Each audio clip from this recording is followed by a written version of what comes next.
جب آپ اصل میں واصل ہوتے ہیں تو آپ کا اگر خیال بس صرف یہ ہے کہ میں اصل میں واصل ہو جاؤں، بات ختم، تو یہ پھر ہماری دوبارہ سے لا علمی کی وجہ سے نادانی ہوگی. جبکہ اصل میں واصل ہونا ایک سفر، ایک روحانی سفر کا آغاز ہے. کیونکہ اصل میں واصل ہونے کے بعد آپ کے کام کا آغاز ہوگا، آپ کی روحانی جرنی کا آغاز ہوگا، اور اس جرنی میں آپ بہت سارے کام کریں گے، بہت سارے کام کریں گے. مثال لے لیں، آپ صرف مثال لے لیں. آپ اس کے بعد دوسروں کے لیے دعائیں کریں گے، آپ اس کے بعد دوسروں کے لیے دعا اور عبادت کریں گے، آپ اس کے بعد دوسروں کے لیے علمی کام کریں گے.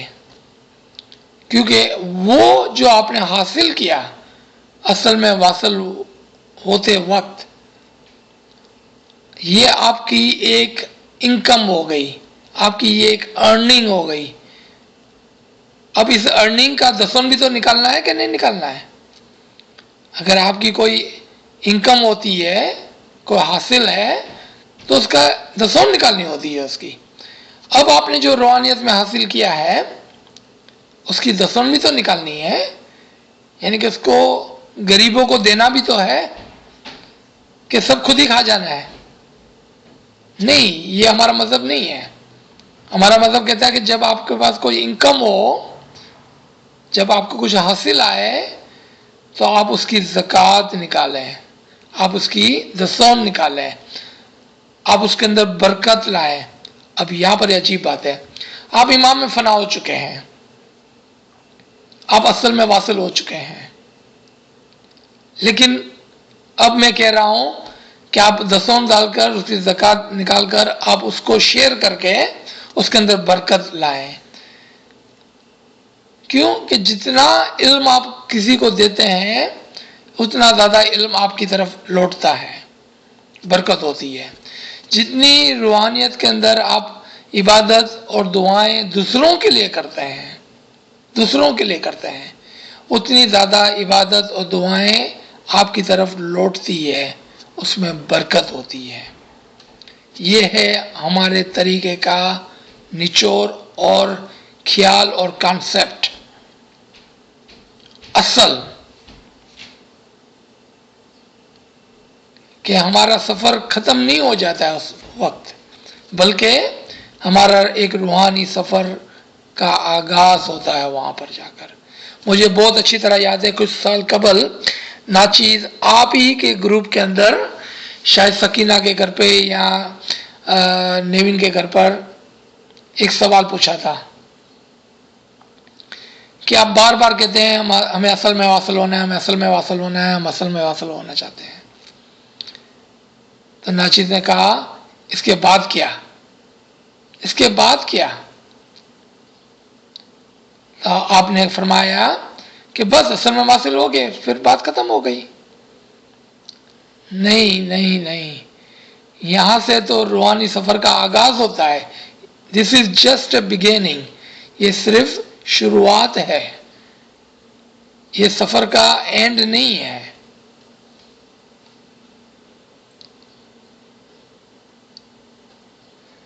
تم اس کے معنی نہیں سمجھے.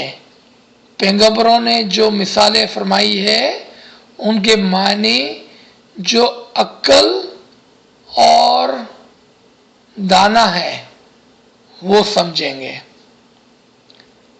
آپ نے دیکھا یہاں پر کلیئرلی مولا نے فرمایا کہ آپ معراج کا مطلب نہیں سمجھے ہیں، آپ عیسیٰ کا خدا میں فنا ہونے کا مطلب نہیں سمجھے ہیں. اور جب مولا فرماتے ہیں کہ آپ فنا فی خدا، فنا فی امام ہو جائیں، آپ اس کا مطلب نہیں سمجھے ہیں. کون سمجھتا ہے اس کا مطلب؟ جو علم والا ہوتا ہے، جو دانا ہوتا ہے، وہ سمجھتا ہے. لیکن جو بے عقل ہوگا وہ کہیں گا کہ قصے کہانیاں سچی ہے. عقل مند آدمی کہیں گا کہ انسان ایک عظیم چیز ہے، وہ اچھے اور برے کی صحیح شناخت کر سکے، وہ انسان ہے. عقل مند کہیں گے کہ وہ ایک مثال ہے، اس کا موازنہ کر کے سمجھو یہ تمہارے اختیار میں ہے. ایسا خیال مت کرنا کہ کام بہت مشکل ہے. عقل مند کیا کرتا ہے کہ ہر چیز کا معاونہ کرتا ہے، جائزہ لیتا ہے، اینالائز کرتا ہے اس کو، پھر اس کے اندر سے جو علم کی باتیں ہیں، جو معرفت کی باتیں ہیں، جو حقیقت ہے، اس کو نکال کر اس کو خود بھی سمجھتا ہے، دوسروں کے لیے بھی سمجھاتا ہے، اور پھر وہ سمجھ کر اس کے اوپر عمل کرتا ہے، اور وہ اس کو آگے بڑھاتا ہے. ایسا نہیں کہ ملا مرتضی علی کی اولاد وہاں پہنچی جو کوئی بھی پرندے کی مانند اڑے، طے کرے کہ وہ پہنچ سکتا ہے، ابتدا میں زیادہ نہ اڑ سکے گا، کم اڑے گا. اس طرح آستے آستے اصل باز کی طرح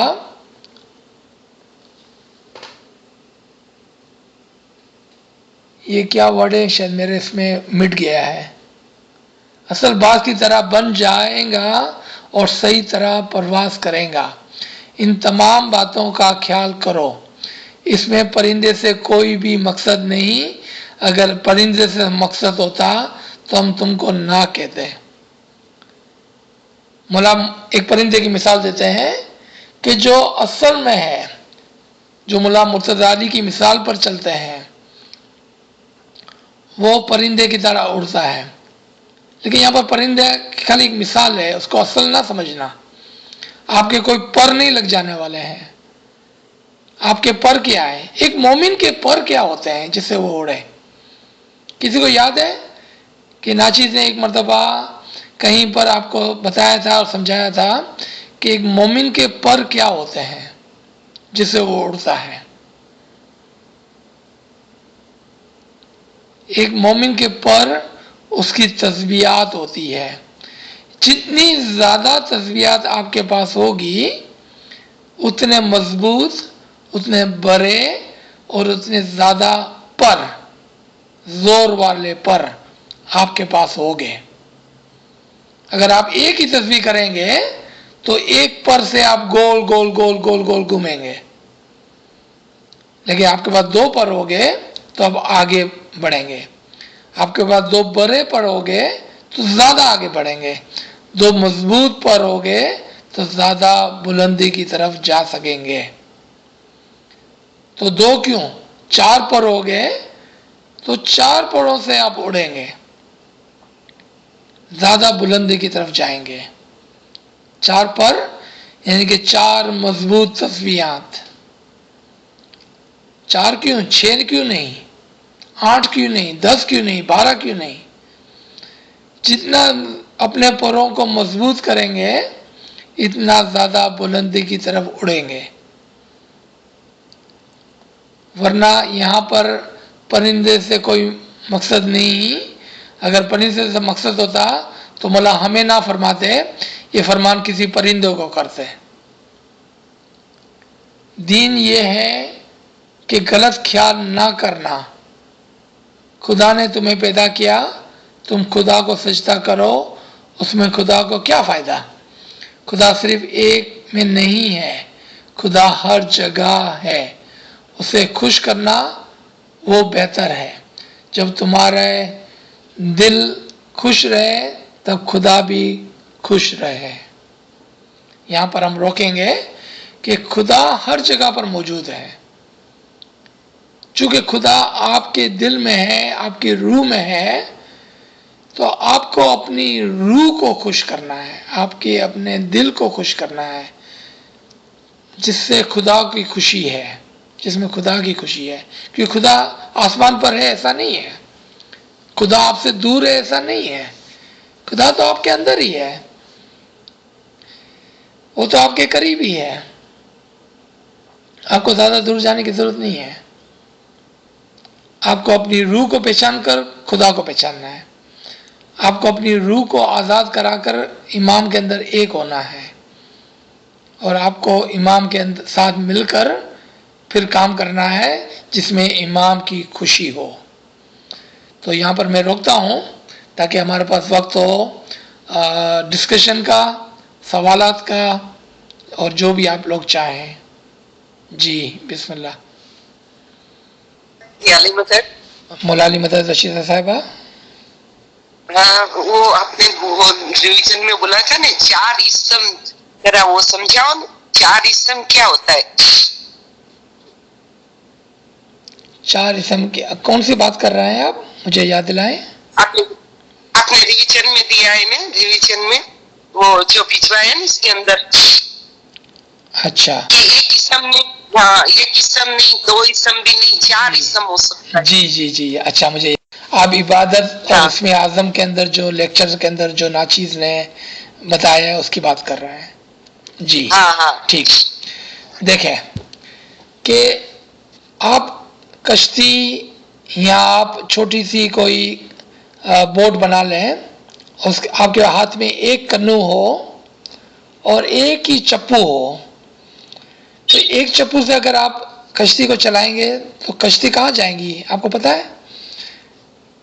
خالی گول گول گول گول گھومیں گی، گول گول گول گول گھومیں گی. لیکن اگر آپ کے پاس 2 چپو ہو گئے تو آپ کی کشتی آگے بڑھیں گی. جس طرح سے اگر آپ سوئمنگ کرتے ہیں، تیرتے ہیں، اگر آپ ایک ہاتھ سے تیریں گے تو آپ گول گول گھومیں گے، اب 2 ہاتھوں سے تیریں گے تو آگے بڑھیں گے. اگر یہ بات درست ہے تو پھر ہم کیوں ایک اسم اعظم کو لے کر یہ سمجھتے ہیں کہ ہمارے پاس اسم اعظم اور یہ ایک ہی اسم اعظم ہمارے لیے بہت ہے؟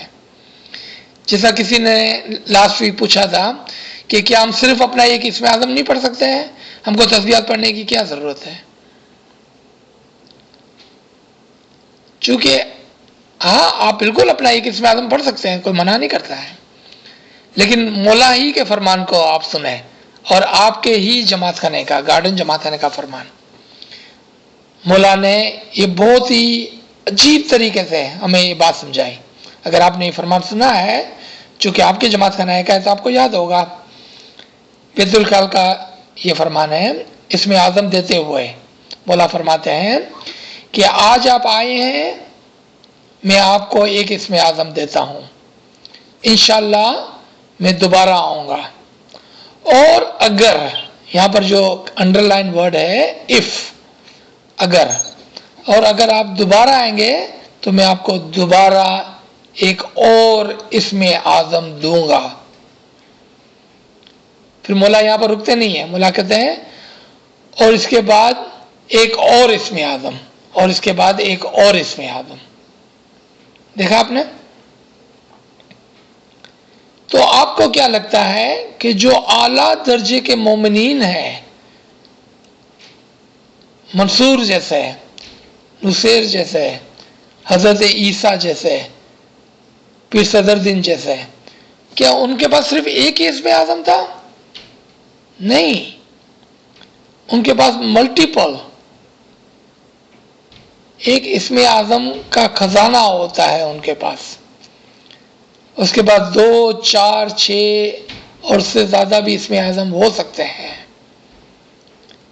کیونکہ اسم اعظم ہمارے لیے پر کا کام کرتا ہے، اڑان کا کام کرتا ہے. اور مولا کے پاس اسم اعظم کا خزانہ ہے، تو مولا کنجوس تو نہیں ہے کہ ہم کو ایک اسم اعظم دے اور بس ختم. نہیں، مولا فرماتے آپ اگر آپ دوبارہ آئیں گے تو میں آپ کو ایک اور اسم اعظم دوں گا. مولا نے ایسا نہیں فرمایا کہ اگر آپ بھول جائیں گے تو میں آپ کو دوسرا دوں گا، ایسا نہیں فرمایا. مولا نے فرمایا اگر آپ آئیں گے تو میں آپ کو دوسرا اسم اعظم دوں گا. تو ناچیز یہی سمجھا رہا تھا کہ اسم اعظم کے بھی 2، 4 طریقے ہیں. ایک، مولا ظاہر میں آ کر اسم اعظم دیتا ہے، لیکن مولا کے لیے یہ لمٹ نہیں ہے، یہ دروازے بند نہیں ہیں. مولا کے لیے ظاہر کے دروازے بند نہیں ہیں اور نہ ہی باطن کے دروازے بند ہیں. کبھی کبھار مولا آپ کے خواب میں آ کر بھی آپ کو ایک اسم اعظم دے سکتا ہے. آپ کی عبادت کے اندر بھی آ کر آپ کو ایک اسم اعظم دے سکتا ہے۔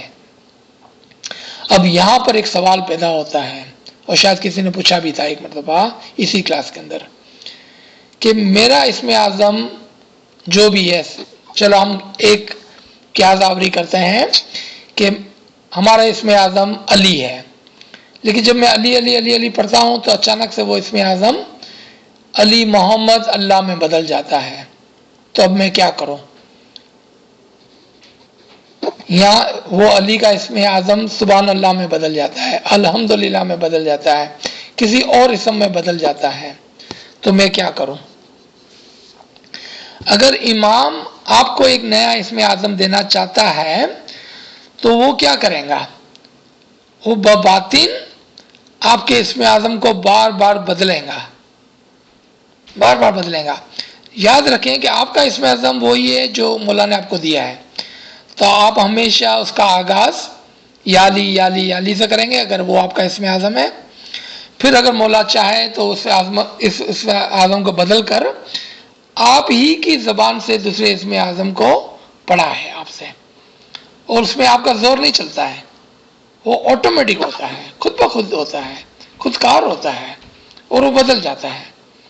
پھر دوبارہ سے نیکسٹ ڈے آپ بیٹھیں گے اور اپنے اسم اعظم کو پڑھیں گے، اور امام اپنے اسم اعظم کو دوبارہ سے بدلیں گا۔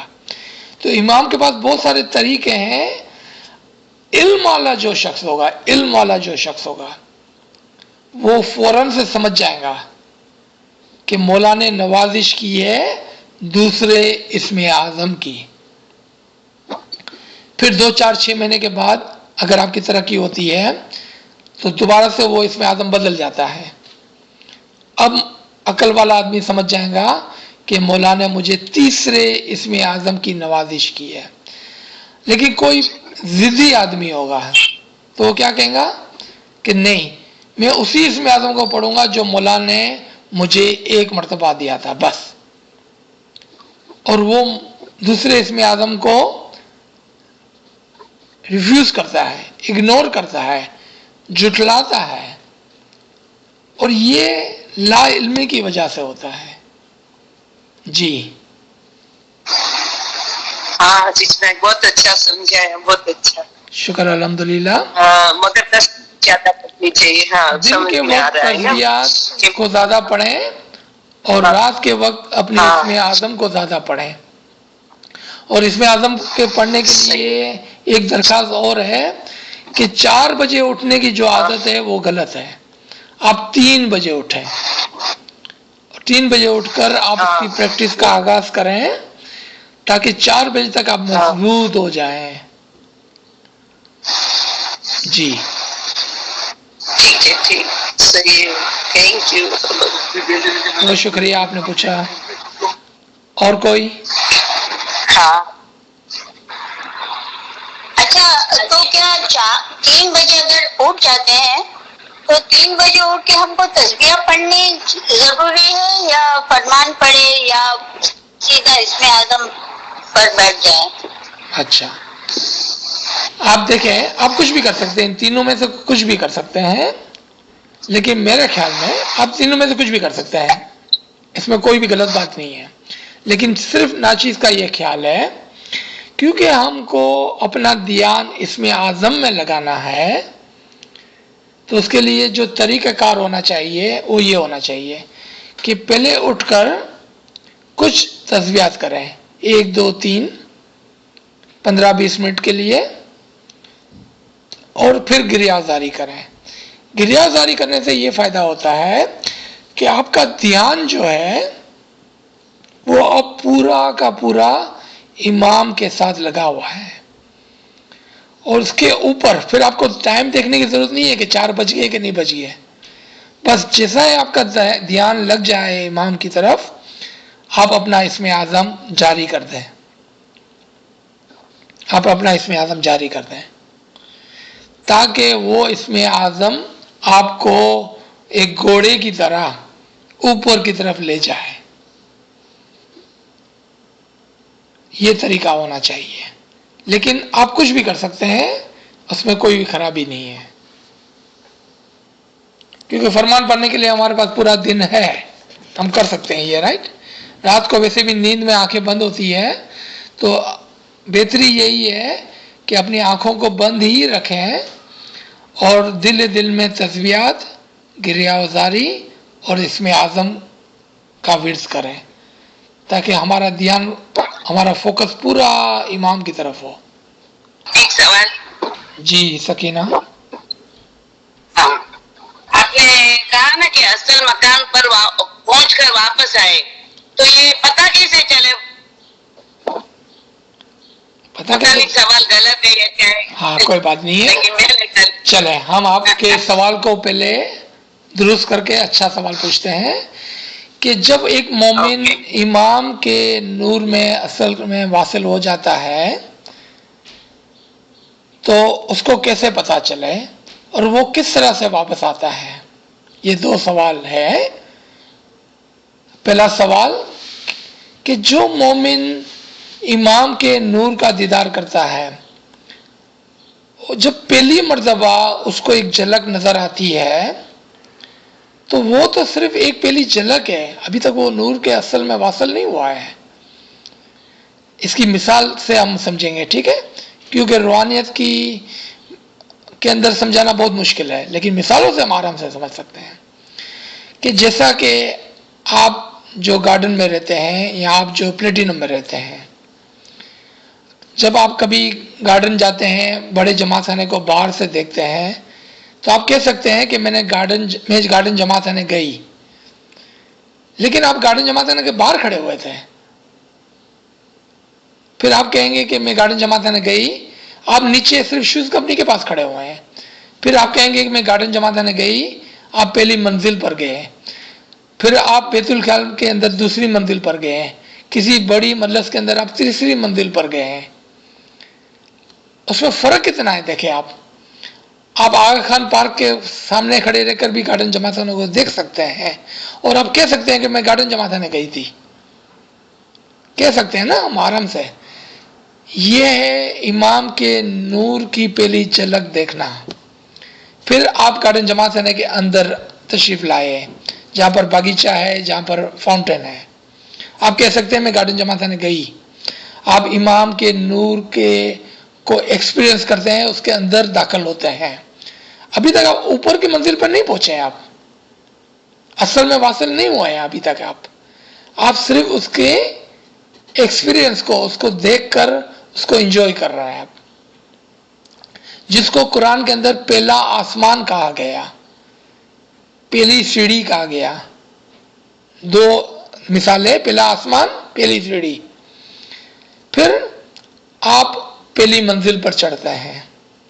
ابھی بھی آپ معراج پر یا آپ اصل مقام پر نہیں پہنچے ہیں، صرف آپ نے ایک زینہ طے کیا، آپ نے نور کا اور ایکسپیرینس کیا اور فائدہ اٹھایا اور مشاہدہ کیا. پھر آپ دوسری منزل پر جاتے ہیں، دوسرے آسمان پر جاتے ہیں.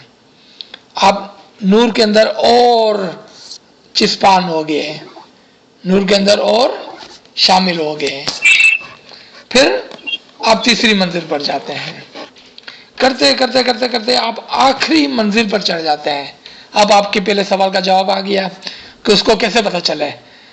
بھائی آپ نے ایک جرنی، ایک سفر طے کیا ہے. آپ زینہ بھی زینہ اوپر چڑھے ہیں، تو آپ کو تو پتا ہوگا ہی. اگر آپ کو نہیں پتا ہوگا تو کس کو پتا ہوگا؟ لیکن مولا نے کیا فرمایا، جو علم والا ہوگا وہ درجہ بدرجہ اوپر جائے گا. جو علم والا نہیں ہوگا وہ کیا کہے گا کہ میں تو یہیں بیٹھا ہوا ہوں. اس کو پتہ نہیں چلتا ہے. علم کے بغیر اگر آپ عبادت کرتے ہیں، آپ کو کوئی اچھا انعام مل بھی جاتا ہے تو آپ کو پتہ نہیں ہوگا. اس کی مثال خود مولا نے فرمان میں دی ہے کہ کچھ لوگ جو ہیں وہ ہیرے کو دیکھتے ہیں لیکن اس کو پتھر سمجھتے ہیں، اس کی قیمت نہیں جانتے ہیں. یہ ہیرا کیا ہے؟ امام کے معجزات اور نور ہے کہ وہ اس کو دیکھیں گے لیکن اس کی پہچان نہیں کر پائیں گے. وہ اصل مقام پر پہنچیں گے لیکن اس کو سمجھ نہیں پائیں گے. کیونکہ اس کے پاس علم ہی نہیں ہے. جس طرح سے ایک اور مثال ہم اپنے پرانے زمانے سے لیں، چونکہ آپ سب میرے ہی طرح سے میرے زمانے کے لوگ ہیں. جب نیا نیا وی سی آر آیا تھا، نیا نیا ٹی وی آیا تھا، نیا نیا ریموٹ کنٹرول آیا تھا، ہم کو کہاں آتا تھا ریموٹ کنٹرول چلانے؟ ہم وی سی آر تو لے لیتے تھے، وی سی آر کو کھول بھی لیتے تھے، وی سی آر کو چلا نہیں پاتے تھے. پھر ہم اپنے بچوں کو کہتے تھے بیٹا میرے کو یہ وی سی آر چلانا سکھا، کیونکہ بچوں کے پاس علم تھا ریموٹ کنٹرول کا اور وی سی آر چلانے کا، اس نے ہم کو سکھایا. ورنہ خالی وی سی آر کو دیکھ کر ہم کیا کرتے ہیں وی سی آر کا. اسی طرح سے نور کو سمجھ کر علم کے ساتھ جب ہم لیتے ہیں تو ہمیں نور کا استعمال، نور کے اندر بلندی، اور یہ بات ہم کو سمجھ میں آتی ہے. یہ آپ کے پہلے سوال کا جواب تھا. آپ کا 2 سوال تھا. دوسرا یہ تھا کہ وہ واپس آئیں گا اس کو کیا پتہ چلے گا اور کیا کرے گا وہ. چونکہ وہ نور کے اس مقام پر علم کے ساتھ پہنچتا ہے، یعنی کہ بلند مقام پر، اصل میں واصل ہونے کے مقام پر، تو وہاں پر امام کا ایک اشارہ ہوتا ہے. امام کا ایک اشارہ ہوتا ہے. ضروری نہیں ہے کہ امام کچھ بولے آپ کو، امام آپ کو اشارہ کرتے ہیں. کیا اشارہ کرتے ہیں؟ کہ اب دوبارہ سے لوٹ جاؤ، اب دوبارہ سے لوٹ جاؤ، اور یہ علم، یہ نور، یہ معرفت جو آپ نے حاصل کی ہے وہ اب آپ اپنے دوستوں میں، اپنی فیملی میں، اپنی جماعت کے اندر پھیلائیں. اس کی کیا میرے پاس پروف ہے؟ میرے پاس کوئی پروف ہے اس بات؟ ہاں ہے. پیر صدر الدین میرے پاس پروف ہے، پیر حسن کبیر الدین میرے پاس پروف ہے، پیر شمس، حضور صلی اللہ علیہ وسلم، حضرت عیسیٰ، یہ سب معراج سے لوٹ کر آئے تھے، اصل میں واصل ہو کر آئے تھے. آ کر انہوں نے ہمیں علم دیا تھا. پہلے علم نہیں دیا تھا ہم کو، پہلے علم نہیں دیا. وہاں سے لوٹ کر آئے، پھر انہوں نے ہم کو علم دیا. دیکھا آپ نے؟ یہ ہے اسماعیلی طریقے کا علم، یہ ہے امام کا علم. ہمیں پہچان بھی تو ہونی چاہیے کہ کون اصل میں واصل ہے اور کون اصل میں واصل نہیں ہے. جو اصل میں واصل ہوگا وہ جانتا ہوگا، اور وہاں اس کو یہ بتایا جائے گا اشارات کے اندر کہ اب تمہیں لوٹ کر جانا ہے اور یہ دوسروں کو دینا ہے. یہ آپ کے 2 سوال کے مکمل جواب انشاءاللہ. بہت اچھا، بہت اچھا، تھینکس. شکر الحمدللہ. امام کا علم اور امام ہی کا علم. جی اچھا، آپ نے ایک جگہ بتایا کہ اصل میں واصل ہو گئے، اس کے بعد کیا؟ پھر اس کے بعد یہ کہ یہ سفر ابھی شروع ہوا ہے. جیسے ایک قطرہ ہے، قطرہ دریا میں گیا تو پھر اس کا وجود ختم، وہ نور کے ساتھ نور مل گیا، تو اس کی جھرنی وہاں پہ کیسے شروع ہوتی ہے؟ ٹھیک ہے. جب وہ قطرہ دریا میں مل گیا تو وہاں سے کیسے اس کی واپس، اس کا کیا جرنی کس طرح شروع ہوتی؟ ٹھیک ہے، بہت اچھا سوال. اس کو 2 مثالوں سے ہم سمجھیں گے. کبھی آپ جھیل کے اوپر جائیں، کبھی کسی دریا کے اوپر جائیں اور وہاں کھڑے رہیں اور آپ پانی کو دیکھیں. پھر اگر میں آپ سے پوچھوں کہ وہ پانی جو آپ نے دیکھا تھا یا دیکھ رہے ہیں اس وقت، اور پھر 1 منٹ کے بعد آپ کو پوچھوں، 10 منٹ کے بعد آپ کو پوچھوں کہ جو پانی آپ دیکھ رہے ہیں یہ پانی اور وہ پانی ایک ہی ہے کہ علیحدہ علیحدہ ہے؟ آپ کہیں گے نہیں، وہی پانی ہے جس کو میں نے 10 منٹ پہلے دیکھا تھا، میں اسی پانی کو دیکھ رہی ہوں. آپ کی نظروں کا دھوکہ ہے یہ. حقیقت میں وہ پانی چلتا رہتا ہے، کھڑا نہیں ہوتا ہے. دریا کے اندر جو پانی ہوتا ہے نا وہ چلتا رہتا ہے. آپ کو پتہ نہیں چلتا ہے، آپ کو پتہ نہیں چلتا ہے. آپ سمجھ رہے ہیں کہ وہی پانی جو میں نے 10 منٹ پہلے دیکھا تھا، 1 منٹ پہلے دیکھا تھا، 5 سیکنڈ پہلے دیکھا تھا، اسی پانی کو میں دیکھ رہا ہوں. لیکن وہ پانی تو نکل گیا آگے. یہ پہلی مثال تھی. دوسری مثال، جو پانی کا قطرہ دریا میں ملا تھا وہ کتنی جرنیز کو طے کر کے آیا تھا؟ وہ پہلے زمین پر گرا، نالے میں گیا، پھر وہ ندی میں گیا، پھر وہ دریا میں گیا، پھر وہ سمندر میں گیا۔ یہ بات آپ مانتے ہیں؟ اور ہم نے سب نے سیکھی ہے یہ بات۔ پھر سمندر میں جا کے ایسا لگتا ہے جیسے بس ختم ہو گیا، جو آپ نے ابھی بات کی، نہیں، وہاں سے تو اس کی جرنی شروع ہوتی ہے۔ وہ سمندر سے پھر بلند ہوتا ہے، اوپر اٹھتا ہے بخارات کی صورت میں، بخارات کی صورت میں جا کے اوپر وہ بادل کے اندر آتا ہے، پھر بادل سے وہ زمین کی طرف گرتا ہے دوبارہ۔ دیکھا آپ نے؟ یہی پانی تھا نا جو سمندر میں ایک ہو گیا تھا، تو اس کو تو وہیں ٹھہرنا چاہیے، نہیں، وہ نہیں ٹھہرتا ہے۔ اب تو اس کی جرنی کا آغاز ہوا ہے، اب تو اس کو بلندی کی طرف جانا ہے، اب تو وہ بخارات بنتا ہے۔ اب یہ بخارات اور بلندی کی طرف جانے کا سوچیں ایک سیکنڈ کے لیے۔ ہماری روح جب امام میں کے نور کے دریا میں ایک ہو جاتی ہے تو وہاں سے ہم بخارات میں اڑتے ہیں، وہاں سے ہماری جرنی کا آغاز ہوتا ہے۔ اب ہمیں چلنا نہیں ہے، اب ہمیں اڑنا ہے، اب ہمیں اڑنا ہے۔ اور ہم اڑ کے کہاں جاتے ہیں؟ آسمان کی بلندیوں کی طرف جاتے ہیں، آسمان کی بلندیوں کی طرف جاتے ہیں۔ دیکھا آپ نے، سفر جاری ہے، ختم نہیں ہو گیا ہے۔ پھر کہاں جاتے ہیں ہم؟ آسمان کی بلندیوں سے زمین کی طرف آتے ہیں۔ کیا مطلب زمین کی طرف آتے ہیں؟ اپنی فیملی کی طرف، اپنے دوست داران کی طرف، اپنے جماعت کی طرف آتے ہیں، یعنی کہ ان لوگوں کی طرف آتے ہیں جو پیچھے رہ گئے ہیں، جو نیچے رہ گئے ہیں۔ کیونکہ کچھ لوگ یہ سمجھتے ہیں کہ اصل میں واصل ہو جانے کا مطلب ہے کہ ہم مر گئے ہیں۔ نہیں نہیں نہیں، ہم مر نہیں گئے ہیں، اسی دنیا میں رہتے ہوئے ہم کو اصل میں واصل ہونا ہے، پیر صدر دن کی طرح، پیر شمس کی طرح، عیسیٰ کی طرح، پیغمبر کی طرح۔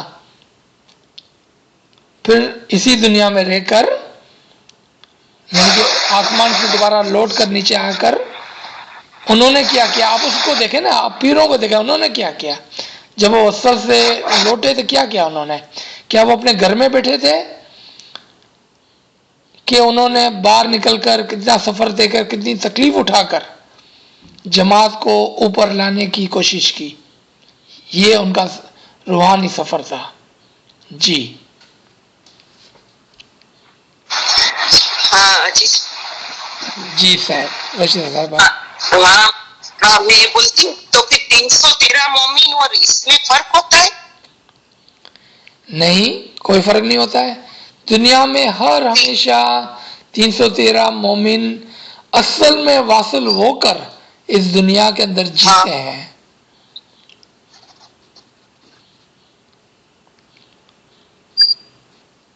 تو یہاں پر آپ کے سوال کے اندر اگر آپ اجازت دیں تو ایک اور سوال کو ملاتا ہوں، میں ایڈ کرتا ہوں اس کے اندر۔ تو کیا 313 کے بعد رشیدہ صاحبہ بھی اس مقام پر پہنچتے ہیں؟ تو کیا 314 مومن ہوگی ہے کہ ایک مومن کو پہلے مرنا پڑے گا تاکہ وہ اس کی جگہ پر جائے؟ کیا خیال ہے آپ کا؟ نہیں، ایسا تو نہیں ہوتا ہے۔ نہیں ہوتا ہے نا، کیونکہ مولا کی رحمت میں کوئی کمی نہیں ہے کہ 313 سے 314 نہیں ہو سکتے ہیں، وہ 315 بھی ہو سکتے ہیں، کیوں نہیں؟ جو بھی اس مقام پر پہنچے گا وہ اسی دنیا میں رہ کر اصل میں واصل ہوتے ہوئے اسی دنیا میں رہ کر وہ امام کے کام کے اندر ہاتھ بٹاتا ہے۔ اور امام کا کام کیا ہے؟ ہاسپٹل بنانا نہیں ہے امام کا کام۔ امام کا کام ہے کہ کسی مومن کو اس کے اصل مقام پر پہنچائے۔ آپ نے سنا ہے نا فرمان میں، ہم آپ کی روح کے ڈاکٹر ہیں، ہم اس دنیا میں بہت ہی تکلیف لے کے آئے ہیں تاکہ تمہاری روح کو اصل مقام پر پہنچائے۔ اب یہ کام جو ہے وہ امام اپنے ایک مومن کو دیتا ہے، اس مومن کا کام بھی یہی ہوتا ہے جو امام کا کام ہے۔ اب جی صحیح صحیح۔ اچھا، میرا سوال وہی ہے کہ جو آب بخارات کی طرح وہ واپس سفر کرتا ہے جو اصل میں واصل ہوا تھا. وہ جب وہ نیچے آتا ہے تو اس کی کس طرح آتا ہے؟ جس طرح انسان پیدا ہوتا ہے اس طرح آتا ہے، یا بظاہر وہ فرشتے کی طرح، مطلب نظر نہیں آنے والا لیکن ہیلپ کرتا ہے اوروں کو؟ اچھا، مجھے لگتا ہے کہ آپ کی کنفیوژن کا جو ریزن ہے نا وہ یہ ہے کہ جب آپ کہتے ہیں اصل میں واصل، تو اس وقت آپ مر چکے ہیں اور اصل میں واصل ہو چکے ہیں. کیا یہ بات میری درست ہے؟ آپ یہ سوچ رہے ہیں؟ ہاں بالکل. تو یہی یہاں پر ہی کانسیپٹ کا فرق ہے، چونکہ ہمارا کانسیپٹ ہی غلط ہے، یعنی کہ ہماری بنیاد ہی غلط ہے. بنیاد غلط کس طرح سے ہے کہ ہم سمجھتے ہیں کہ اصل میں واصل صرف اور صرف مرنے کے بعد ہوا جاتا ہے، اور ناچیز یہ کہہ رہا ہے اور مولا کا فرمان یہ کہہ رہا ہے. مولا کہہ رہے ہیں کہ آپ زندگی کے اندر اصل میں واصل ہو جائیں، لیکن کسی وجہ سے ہم کہتے ہیں نہیں، ہم تو مرنے کے بعد اصل میں واصل ہو گئے. بس یہاں ہی بنیادی غلطی ہے. ہم دو الگ الگ بات کر رہے ہیں. آپ کہہ رہے ہیں اورنج، میں کہہ رہا ہوں ایپل. اب میں سمجھ ہاں کہ انسان حیاتی میں جب وہ معراج کو پہنچے گا، پھر جب وہ معراج کر کے دوبارہ واپس لوٹے گا تو پھر وہ حقیقی انسان ہوگا. جی، اب وہ حقیقی معنوں میں نور کے ساتھ نور ہو کر زندہ ہو گیا، اور اب اس کے اندر اس کے پاس ہر چیز کی روشنی ہے. وہ ہر چیز کو سمجھتا اور دیکھتا اور جانتا ہے. اب اس کے لیے تو ایک فرمان میں آپ کو یاد دلاؤں کہ جو حقیقی مومن ہوتے ہیں وہ ہمیشہ خوشی میں ہوتے ہیں. کیوں؟ کہ وہ روحانی مستی میں ہوتے ہیں. کہ مومن ہمیشہ خوشی میں ہوتے ہیں کیونکہ وہ روحانی مستی میں ہوتے ہیں. مولا یہ ان لوگوں کی بات کر رہا ہے کہ جو اصل میں واصل ہو کے اس دنیا میں رہتے ہیں. جی، بس ہمارا کام ہے کہ محنت کر کے اوپر چڑھنا، درجہ بدرجہ اوپر چڑھنا ہے. سخت محنت ہے پہلے. جی، تھینک یو سو مچ. یہ بہت آج کی کلاس انڈرسٹینڈنگ بہت زیادہ تھی. شکر الحمدللہ، بہت نوازش. تو میرے خیال میں یار روکنا چاہیے تاکہ تمام ساتھی پھر اپنی اپنی جگہ پر دعا بھی پڑھ سکے اور دوسری تسبیحات بھی کر سکے. بہت نوازش. تھینک یو ایوری باری. یا علی مدد.